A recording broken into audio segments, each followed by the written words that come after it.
We're back for season 2. Yes, it's bigger. It's badder. It's Oh, just get on with it. bad scripts.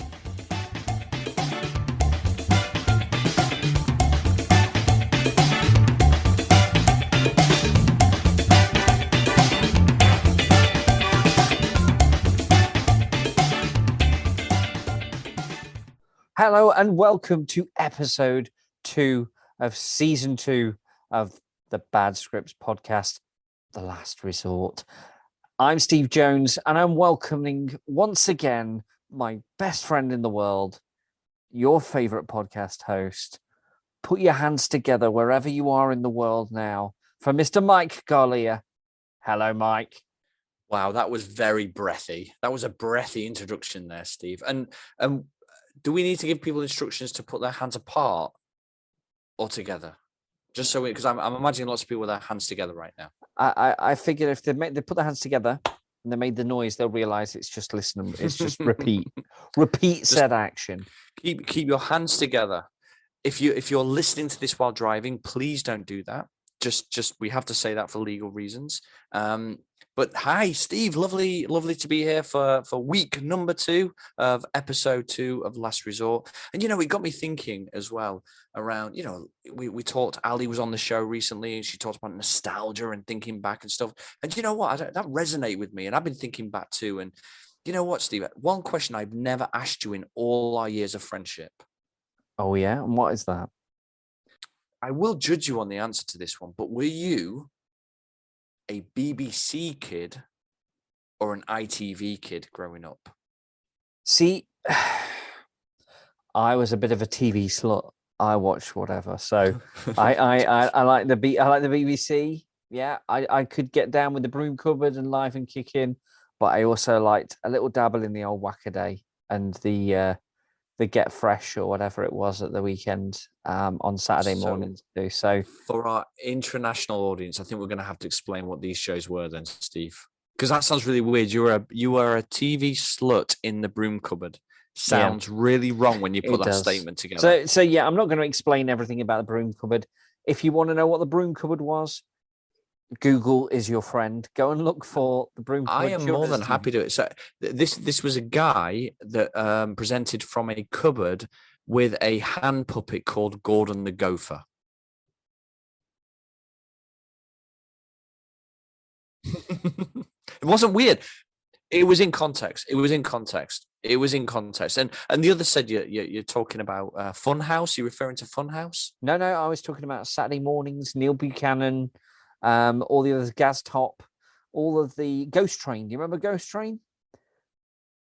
No, I was an ITV. I was the other side. I was ITV all the way. I was never a Blue Peter kid. I was never really that much into Grange Hill and all those shows on the BBC. I was more into Funhouse and the Twins and for those that never know it, Pat Sharp. That's the guy. He had this great mullet, which was the envy of the UK at the time. Because let's face it, mullets were really, really big back in the day, and again now. But it takes a certain kind of person to really, really sell a mullet. That you got to have the right face for it, because otherwise you look aggressive. If you have the wrong face and the wrong kind of shaped head, you're gonna look aggressive wearing a mullet. And he just looked. It's like the Mel Gibson. It's like the UK Mel Gibson and mullets. It just worked for them. For me, if I had a mullet right now, I would look absolutely mental. And you do look absolutely mental. For our listeners out there who obviously can only hear the audio, Mike is getting very, very animated talking about Pat Sharp's hair, which I never expected when we started recording today, I've got to admit.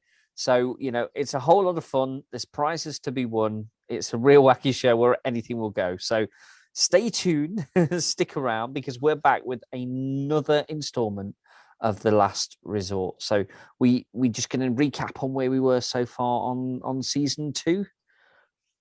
Mike, would you mind giving us a little update as to what's happened so far at Camp Holidays?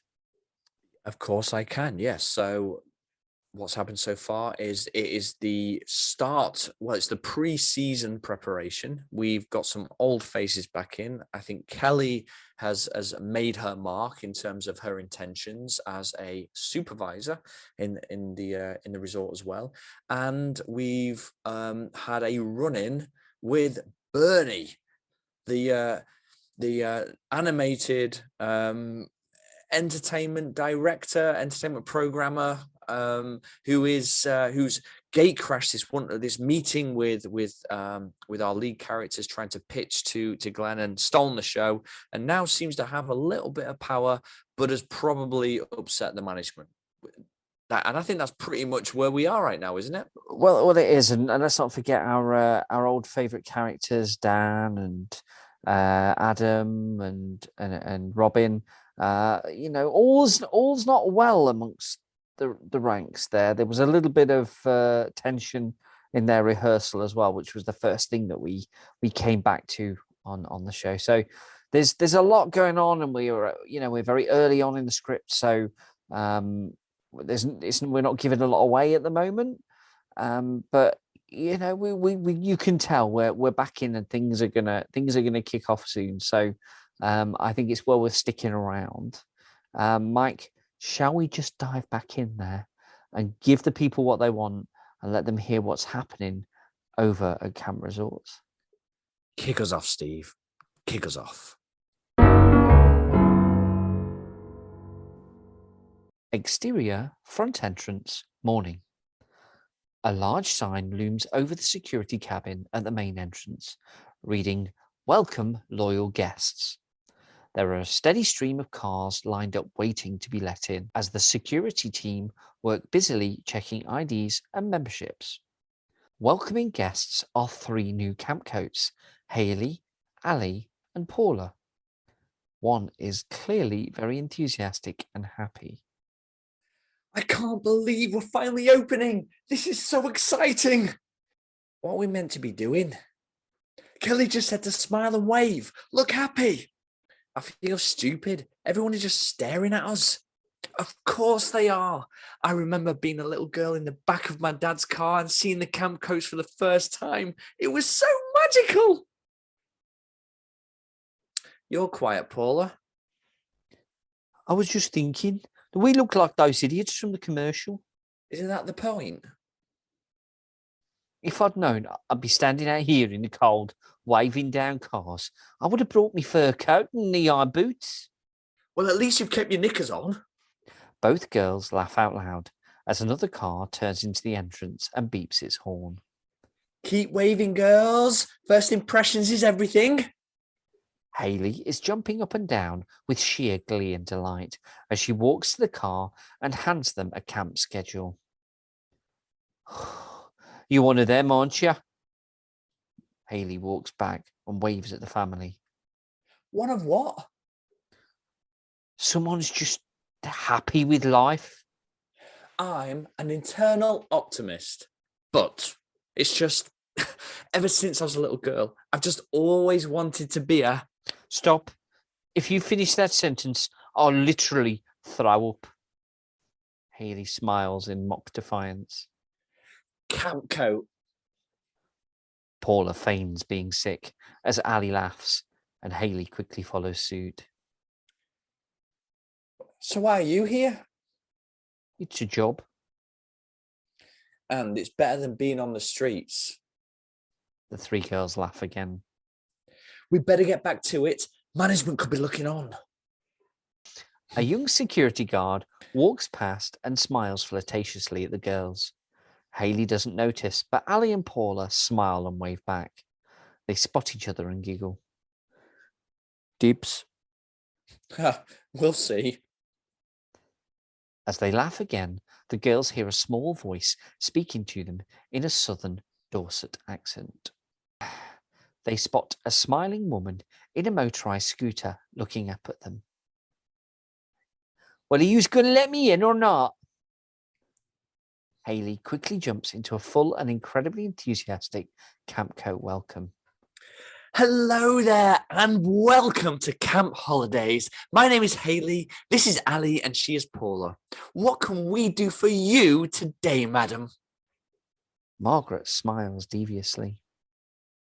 New year, aren't yous? Our first season. Margaret just sits there smiling as the girls look at her. The smile disappears from her face as she suddenly looks sad. Are you okay? You remind me of my daughter. She used to love this place. Happy, like you. Until the thing. I've never been the same. There's an awkward silence. Are you lost? I'm not sure, dearie. Should I be? What she means is, are you with someone? A long time ago. Would you like a boiled sweet? As Margaret begins rummaging around her bag, the girls whisper to each other. I think she's lost. She seems confused. What should we do? Tell security. They'll know what to do. We should help her. She's just a kind old lady. The three girls turn to see that Margaret has gone. They look confused and are just about to search the area when Dan turns up. Everything all right? Came to check up on you. Fine. There's this old lady just here, but she's disappeared. Yeah, there's a few crazies knocking about. Most of them work here. Hayley laughs, tapping Dan on the arm. Oh, Dan, you're so funny. Paula rolls her eyes. Just tell security if she comes back. That's what I said. There's a low-level whizzing noise, plus the distant sound of the Jaws theme playing, as we see the scooter driving straight forward and into the back of Dan's legs.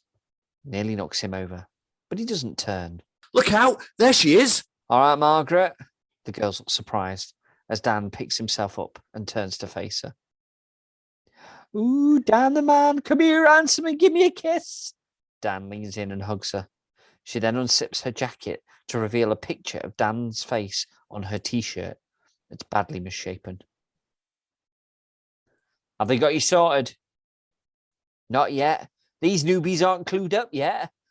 Not what they used to be. These new ones, eh? Girls, this is Margaret, a regular. She knows everything about everything here. Take good care of her. Dan walks to the security cabin and knocks on the window. Bob, sitting inside, sees him as Dan points towards Margaret. Bob nods and passes him a pack almost immediately. He walks back to Margaret. Here, love, keys and coupons. Come on, I'll take you. Ooh, you're a good one, Dan.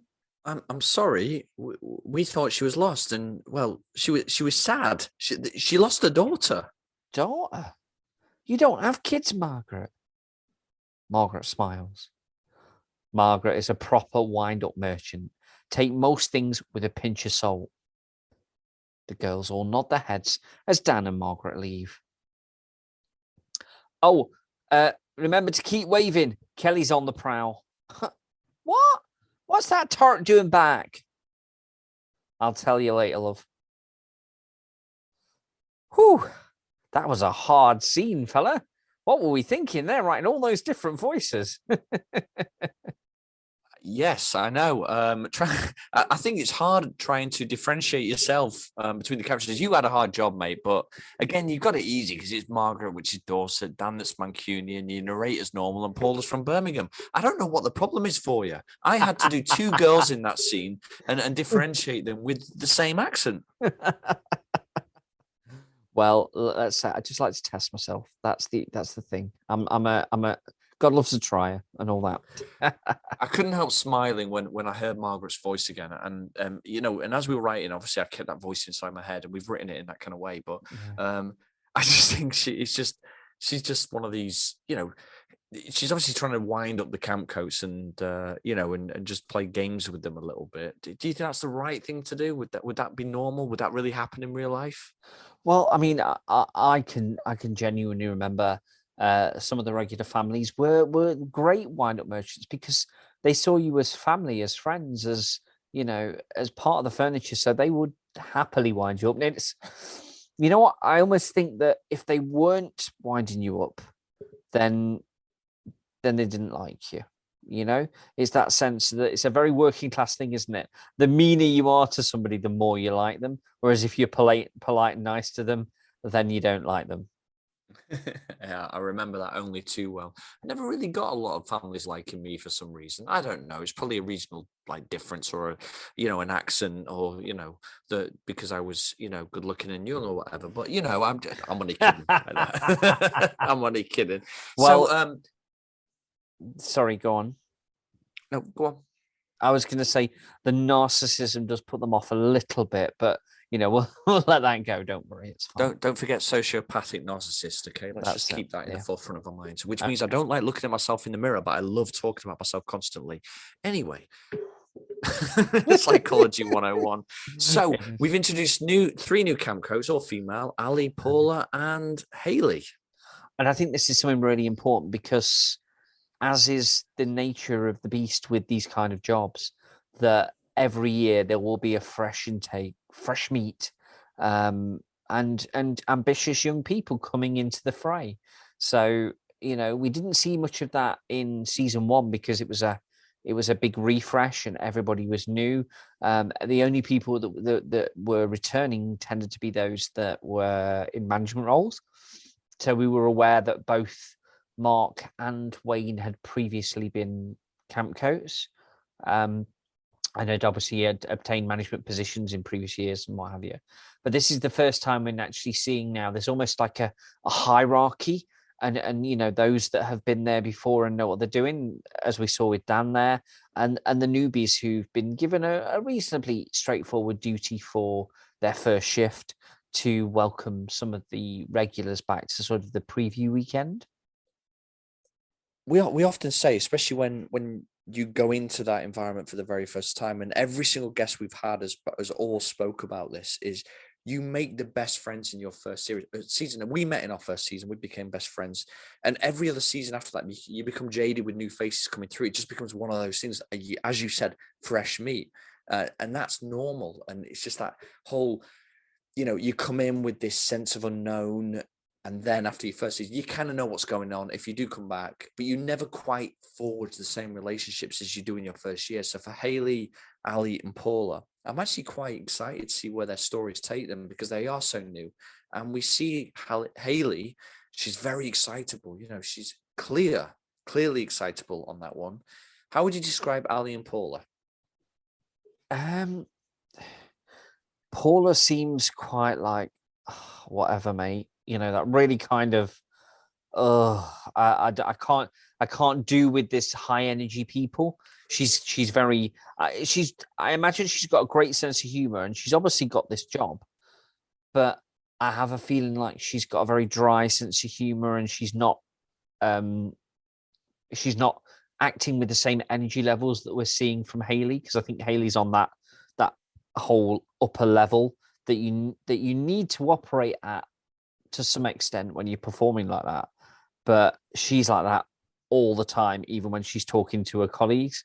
And I think that's the bit that's going to create some tension there.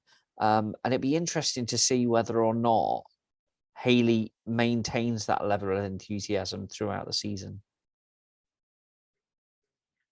I would agree more on that one. So, shall we move on with the story? Interior, entertainment's office, morning. Mark is drinking a cup of coffee whilst Judy is pacing up and down the office. Wayne is sat at his desk, picking at a bowl of chili nuts, systematically licking his fingers and ploughing through the bowl. He takes a handful and puts them in his mouth.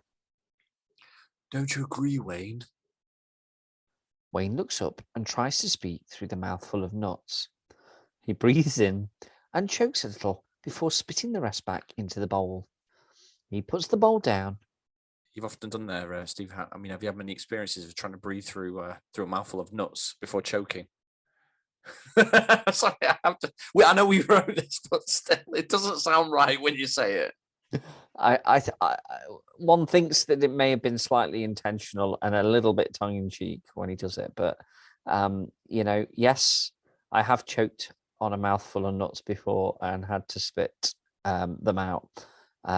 So yes, it has happened. So let's call it anecdotal. You're so gross. Wayne looks up and tries to speak through the mouthful of nuts.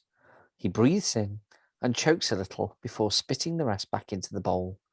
He puts the bowl down and drinks a mouthful of cola. I get it, Judy. I really do. You heard him. I heard a lot of disrespect. I've been in charge of the shows here for the last 15 years, and in the space of 20 minutes, poof, gone. Downgraded to a shitty rep show in a dodgy Spanish hotel. It's not acceptable, Mark. I demand respect, and I cannot idly stand by while years of tradition are swept aside by an overblown, egotistical, fake Londonite who thinks he knows better. Am I interrupting? Judy turns and sees Bernie in the doorway. He extends his arm theatrically and enters the office. Allow me to introduce myself. He walks towards Mark. I'm Bernie. I know. We met earlier. And there's me saying I never forget a face. Well, blow me down. He turns to Judy. And you are? This is Judy. That's Wayne, our entertainment manager. Bernie turns and looks Wayne up and down. Only thing he should be managing is his waistline, love. All paid for, mate. Besides, you're carrying a bit of timber yourself. Bernie immediately spins, plies, and does a high kick. Careful, love. I've cut down many trees in my time, and keeping my nose to the ground means I smell bullshit a mile off. What's that supposed to mean?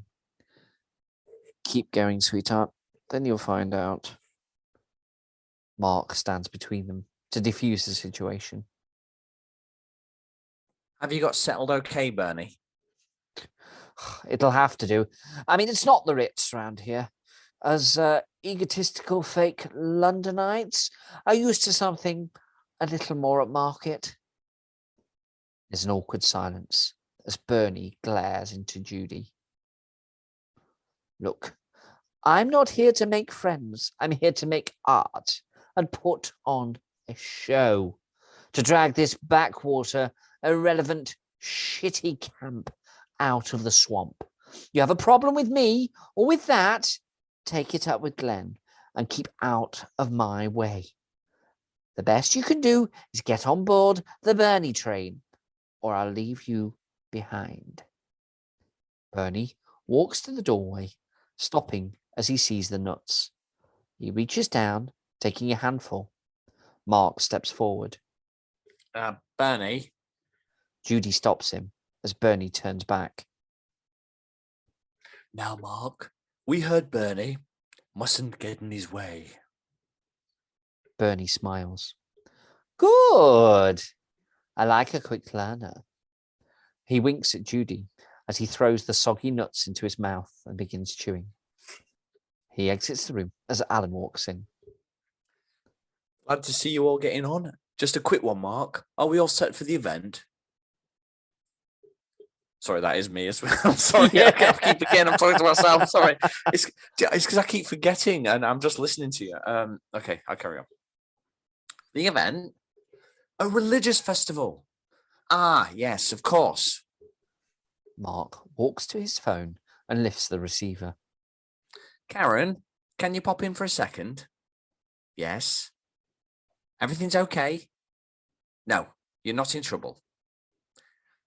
I assure you everything is fine. Yeah. Can you just come in, please? Thanks.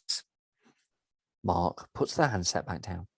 The group stand in silence as we hear Karen's high heels tapping down the hallway. She enters the room. Are we looking for the religious festival bookings? Oh, brilliant. We've got the usual numbers plus a whole group for another church. We're absolutely fully booked. Excellent news. That is fantastic. Do you need anything else? No, thank you, Karen. That'll be all. Whew, thank God for that. Karen quickly scuttles away. Well, I have work to do. Thank you, Judy. This conversation isn't over, Mark. Judy leaves the room. I'm going out for some air. Wayne leaves. Mark sighs and sits down. Problems? Always. Tough at the top, Mark. They'll come around in time. You just need to make it work. That's your job. Mark nods his head as Alan sees the nuts and takes a handful. I wouldn't do that, Alan.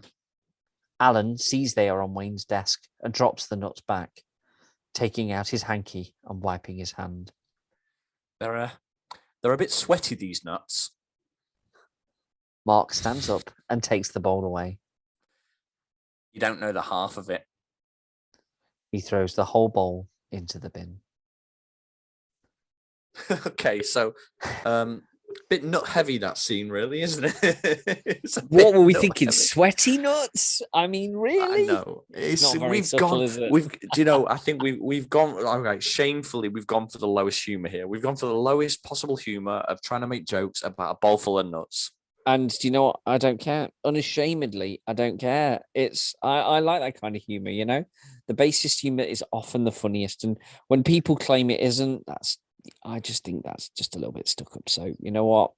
Enjoy it and embrace the silliness. That's what I say. Well, Bernie did have a mouthful of Wayne's nuts, so that's always good. But again, you know, I know we always kind of criticize our writing and stuff, and we always go back to it. And it's only when you take a stand back and look at it. But there's some weird terminologies in there, especially in the stage directions. You know, Bernie stares into Judy. I don't know how is he staring into her? Or is he staring at her? I think his eyes are burning into her. He's glaring at her. Yeah, I think again, this is just testament to the fact that we don't edit any of this. We don't come back and look over what we've done until we read it in this, because that's how we keep that rawness to it and that reality to what we wrote.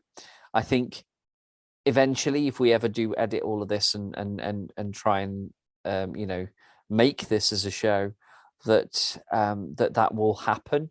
But will it lose some of its charm? Who's to say? What do you think out there? Do you enjoy the fact that it's not perfect and that you know this is coming straight from the heart? Well, we just have a message just in live that says that's a poor excuse for bad writing. Oh right, who was that from? Me, sorry. No, I'm only kidding. Do you know? Yeah, and you're absolutely right. You're absolutely right. But there is one. There is one thing, and I know we discussed it, and I've got to put my hands up here because I insisted this line went in. And I remember you reading it, and you went, "What?" When I was writing it, you went, "What the hell does that mean?" I said, "Let's just keep it in because it's something you would say, and that is, I've cut down many trees in my time, darling, and I keep my nose to the ground." And I remember you looking at it going, "I don't think it makes sense," and I'm like, "I don't think Bernie makes sense. I just think it's just something he would say." I mean, having now performed it, would you agree with that? I think it's a mixed metaphor, isn't it? And showing that he's. I think it's that image that there are some slight cracks in there, and he's perhaps not as brilliant as he thinks he is.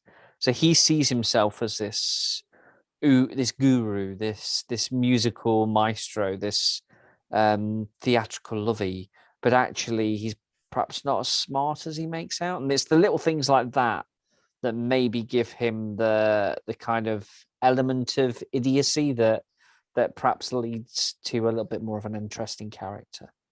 Wow, your thinking was so much deeper than mine. I just thought he was referring to himself as a dancing lumberjack. Oh well, you know, he's a lumberjack and he's okay. He's okay. I think we've had enough song references for today. Shall we try and get another scene in for our wonderful listeners? What happens next?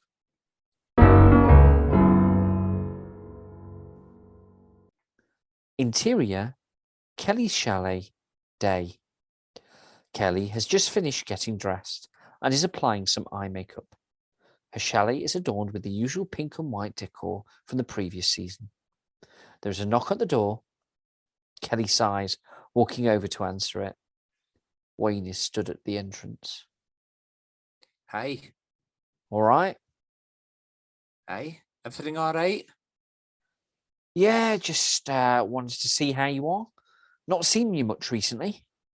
You see me every day. You know what I mean. There's an awkward silence. Are you going to invite me in then? Well, no, I was just leaving. Oh, 5 minutes won't hurt.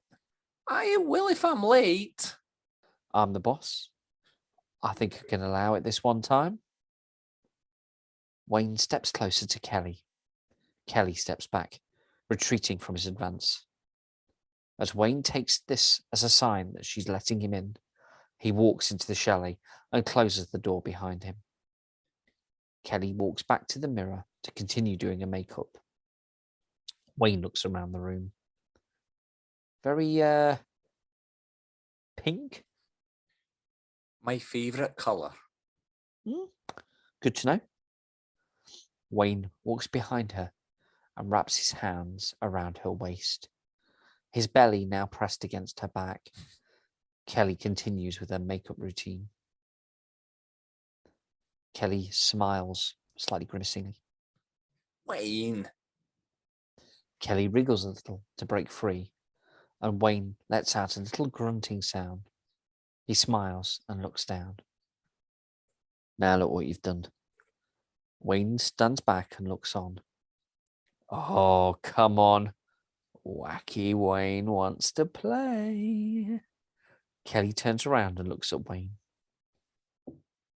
He goes forward. He leans forward for a kiss, and she reluctantly obliges. As they kiss, Wayne begins to slide his hand inside Kelly's shirt. She stops him. Don't you have work to do? Oh, he can wait. Wayne starts kissing her neck, his hands now her behind, holding her tight against him. Well, it must be important. Very, but you're more important. Kelly steps back and frees herself from Wayne's grasp and checking her hair in the mirror. He's starting to sweat and the frustration on his face is obvious. Well, what is it? What's what? This important work you have to do. Oh, it's nothing. It's just some ordering of stuff and the CampCoat rotors. Kelly turns around and faces Wayne, suddenly interested. You've not done the rotors yet. Bloody hell, you sound like Mark. I'll get them done later. It's no biggie. Wayne sits down on the bed, looking fed up. Wayne, let me do them. Okay, if you let me do you. Kelly thinks for a second, and a devious smile appears on her face. She slowly walks up to Wayne, pushes him back, and straddles him. She pins his arms above his head so he can't use them, and she kisses his neck. Oh, yeah. There she is. Oh, yeah. Ooh, that's what I'm talking about. Kelly nibbles Wayne's ears as she talks to him, struggling to hide her disgust. Her hand goes to her mouth as she tries to remove her hair on her tongue. Everything okay? Kelly finds the hair and flicks it away. Give me the rotors. I can't. So just think about how much extra time you'll have. Kelly slides one of her hands down to Wayne's belt. He responds enthusiastically. Well, What? Kelly abruptly stops and starts to climb off him. Wayne opens his eyes and looks at her. Okay. Well, maybe. I'll think about it. Kelly resumes her position on top of Wayne and starts gyrating gently. Kelly whispers in his ear. you know, it makes sense. Oh, yeah. Anything you want. Kelly pretends to moan. So it's settled then? Oh, yeah. They kiss for a few more seconds before Kelly abruptly stands up and fixes her clothes once again. She smiles sweetly at Wayne. What are you doing? I better go. Honestly? Well, what about me? I've got an important rota to do. Slam the door on your way out. It doesn't close properly. Kelly leaves Wayne, breathing heavily and visually frustrated. He looks around the room and sees a pair of Kelly's underwear lying on the floor. He reaches down, pulls them to his face, and takes a long, deep sniff. His hand. I can't believe him. Oh, right. I'll go again. No, don't. No. I've got to. I can't help it. He reaches down. This is just so ridiculous. No, it's horrible when you say it out loud. Just one thing writing it is a horrible thing seeing you say it and looking at you at the same time. I'm closing my eyes. I'm turning around. He reaches down, pulls them to his face, and takes a long, deep sniff. His hand undoing his belt buckle as the camera fades out. It's not nice. I can only apologize to our Oh. listeners for this. I'm so sorry. It's not. We've let ourselves down. We've let you down. No, I think it just goes to show the level of depravity that Wayne sort of. But drops to. even like and I think even when you talked about Kelly's disgust, she's clearly not enjoying his advances, and neither am I. If I'm going to be perfectly honest with you, it just feels horrible and awkward. Oh, it most certainly does. It's just one of those really horrible, nasty things. But Kelly knows what she's doing. She's using this stuff to her advantage. She's managed to turn around use sex to get what she wants, and then by getting what she wants, she manages to turn down the sex as well. So she's a very clever girl, Kelly. I've got some admiration for her, I must admit. I would agree with all of that, even if I did not like hearing it. Well, on that note, Kelly getting the rotors then is gonna cause problems. I can't imagine that it would happen for no reason. So yeah, we know what's coming. And for those of you who've listened to the preview episode, you might have an inkling as to where this might be going. But stay tuned, because that will be coming up in a future episode. So stick around and see what the aftermath of those conversations looks like. Mike, we're now sort of 6 scenes into this episode. What are your thoughts so far on where we are, what the situation is looking like, and we've had mention of a religious festival as well. We have mention of a religious festival. The drama is building up. So I think one of the biggest differences that we're facing so far in these 6 scenes is there is discontent in the management. There is lots of stuff going on in the camp itself, and we're seeing a power shift happen through the CampCoats and some new characters. So I think 6 scenes in, quite a lot has happened without much happening, which is the theme of Last Resort. And then suddenly things just explode and lots of stuff all come together. So, it's really hard. And I must admit, for you guys listening to this, it's really hard for us not give away, because we've written a few more scenes on, so we kind of know what's happening, and we can't fake that and say that we don't know what's going to happen next. It would be disingenuous of us. But we hope that you're enjoying the story so far, and we hope you like the way it's going. But there is more to come. There is more drama, more comedy, more situations, more new characters. So I think we're just going to start in the next few episodes, enter a really exciting couple of scenes. 100%. I think there's some real adventures coming, and I think that people are going to really enjoy where we take the guys next. So to be sure to stay tuned. Well, before we close off, Steve, it would be remiss of us not to bring in some form of anecdote or past story, as we always do, and I'd like to keep that Another thing going. story.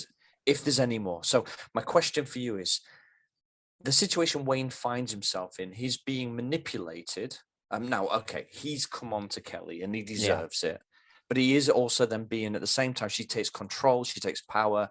So she manipulates him to get something she wants. She sees an opportunity and she goes after it and uses her sexuality to get there. Yeah. Have you been in a situation like that where you've used your sexuality to get what you want? You didn't think I was going to ask that, did you? I did wonder if you were good. I know you so well, Mike, and I know what you're like. So I did wonder if that might come and you might flip it around and make it like, I'm the Kelly of the story. It's a funny one, isn't it? Because as a guy, you don't really think of that being a thing. I think I've probably been taken advantage of more.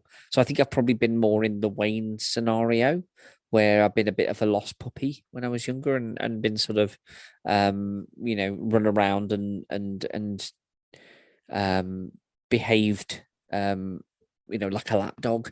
You don't really see it at the time, do you? It's one of those things where you think you're in love, or you think that the other person feels the same way, and actually you're convenient and you're useful, but that's as far as it goes. So it's a real funny one, but it's something that I guess we can draw on in order to flesh out the action that's happened here. What about you, Mike? Have you ever manipulated someone with your sexuality?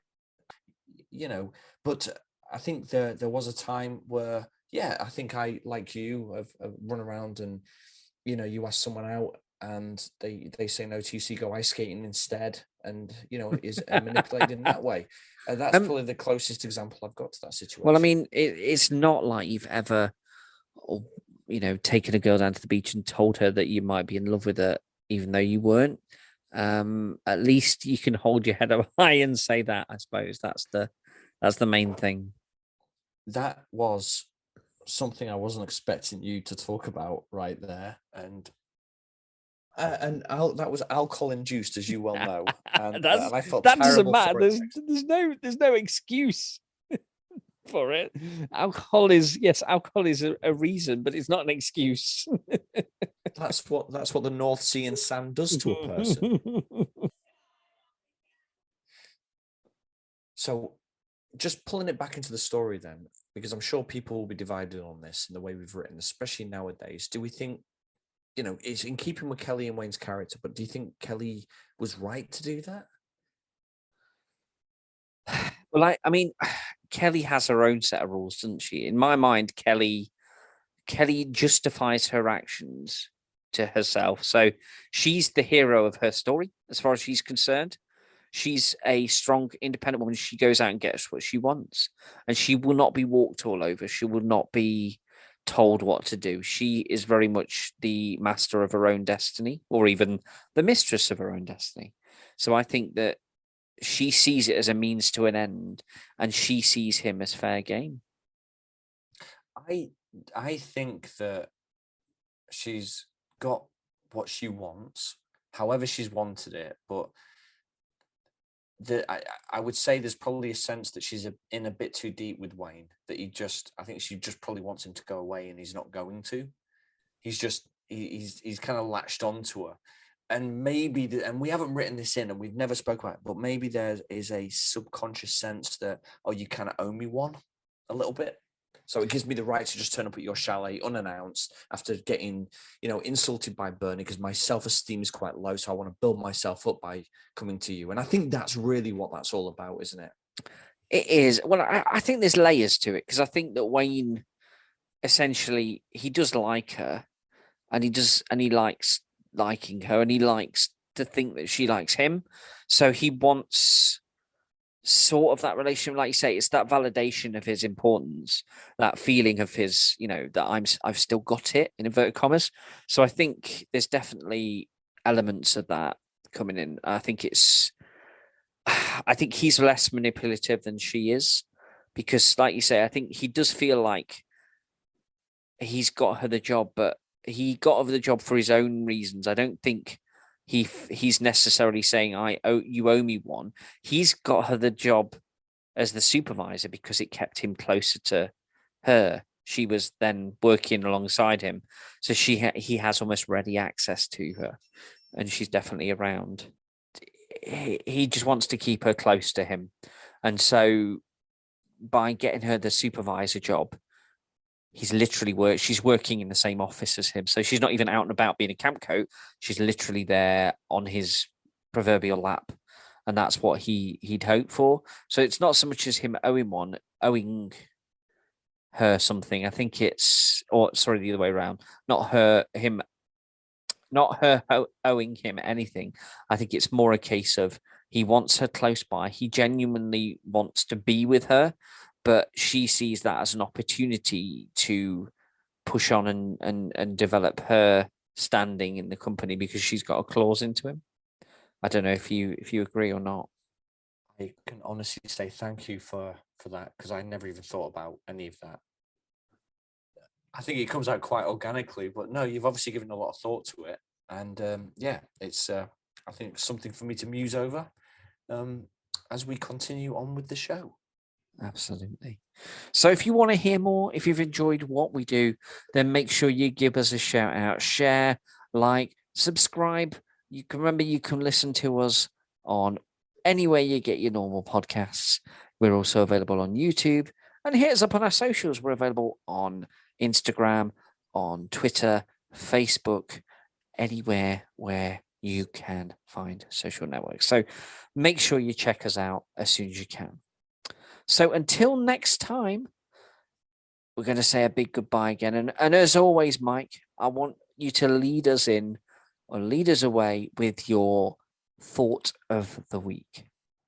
My thought of the week is, if you're having a bad day, just remember it could be worse. You could be choking on Wayne's nuts. On that note, thanks for joining us. We'll see you next time on the Bad Scripts podcast. Goodbye. Bye-bye. Bad Scripts was written and performed by Mike Garlia and Steve Jones, a Beach Tide production.